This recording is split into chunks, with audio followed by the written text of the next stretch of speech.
杭州那边现在已经很热了，但是哈尔滨这边呢仍然好像前几天才下完雪，现在这个湖面还是结冰的。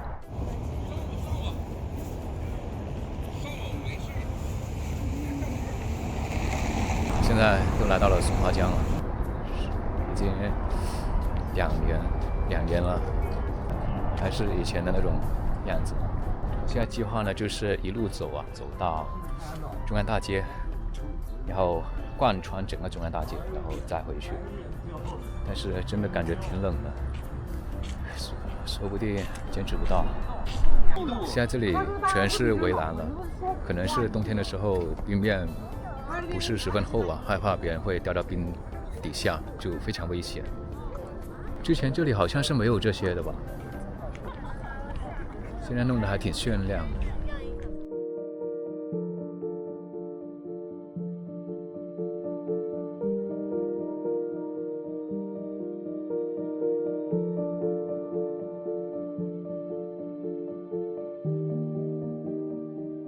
其实我觉得这里的很多建筑啊，它不比上海的万国建筑群差，但是它的灯光调的有点奇怪，没有像万国建筑群那样子有恰到好处的色温，然后恰到好处的设计。如果它可以弄得更好一点的话，我觉得真的会更加漂亮。现在大家已经很漂亮了，哇，铁路大桥啊，现在都成了这个彩虹桥了。我感觉来这边的旅客还挺多的，比我想象中的多很多，负0.4度。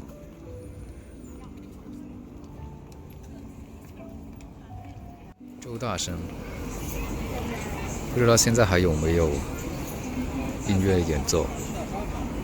之前的话是周末的时候会有。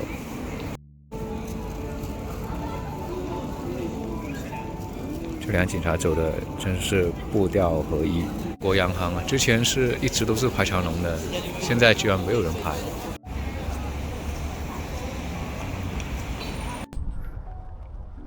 在这片林子里走还挺舒服的。这些树全是有标记的，就感觉都是实验的树。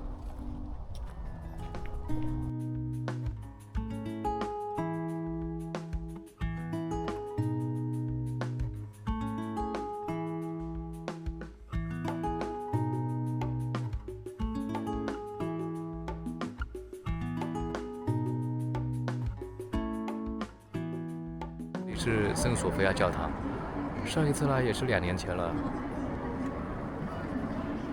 一点没变了，还是那么的好看。不同的是，现在多了一些 cosplay 在这里拍照，之前更多的是游客还有婚纱照 ，cosplay 呢相对来说也不是很多，但现在多了很多。今天还是工作日，但一连来了3个。那圣索菲亚这边呢，其实也叫城市艺术建筑广场，所以它其实这旁边整个圈啊，都是一些非常特别的建筑，不仅仅是这个教堂。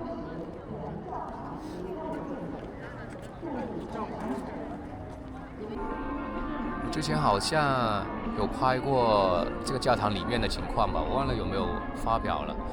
里面呢是一个小小的音乐厅，很小，有个小小的舞台，上面有人在弹钢琴，还有人在吹萨克斯，很小啊里面，而且有点陈旧，里面没有做过多的装潢。然后每个场面呢会有一些画，但外面会比里面好看得多。刚无意中看到现打格瓦斯，马上去买了一杯啊。但是这个味道跟罐装好像没啥区别。